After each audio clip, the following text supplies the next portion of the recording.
गांव से कुछ दूरी पर एक पुरानी उजड़ी हुई हवेली थी जिसे लोग मृत्यु का घर कहते थे। यह हवेली सालों से वीरान पड़ी थी, लेकिन इसके बारे में एक भयानक कहानी मशहूर थी।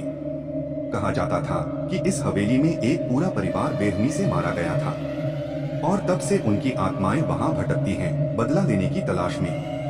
विजय, रोहित, स्नेहा और प्रिया, चार दोस्त इस कहानी को सच मानने को तैयार नहीं थे। उन्हें रोमांच पसंद था और वे हवेली की सच्चाई जानने का साहस कर रहे थे। एक रात उन्होंने फैसला किया कि वे उस हवेली में जाकर सच्चाई का पता लगाएंगे। रात के अंधेरे में जब हवाएं जोर से चल रही थीं और आसमान में बादल घिरे थे, चारों दोस्त उस हवेली के सामने पहुंचे।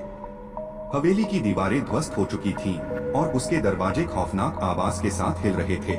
विजय ने एक पुराने जंग लगे दरवाजे को धक्का दिया और अंदर घुस गया। बाकी तीनों उसके पीछे पीछे चले। हवेली के अंदर घुसते ही उन्हें अजीब सा ठंडा एहसास हुआ। हवा में सड़ांध की महक थी और चारों ओर सन्नाटा पसरा हुआ था।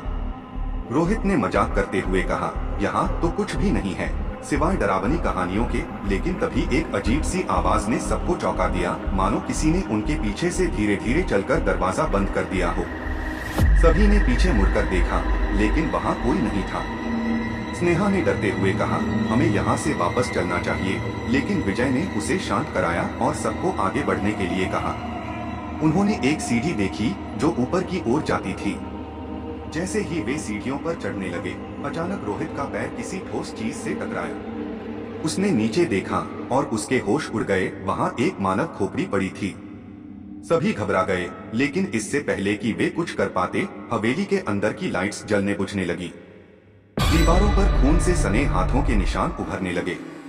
प्रिया ने चीखते हुए कहा, यहाँ से चलो, लेकिन दरवाजा खुद ब खुद बंद हो चुका था। अचानक हवेली के अंदर जोर जोर से हंसी की आवाजें गूंजने लगी। एक भयानक आकृति उनके सामने प्रकट हुई, लंबे बाल, खून से सना चेहरा और जलती हुई लाल आंखें। वह आकृति धीरे धीरे उनकी ओर बढ़ रही थी।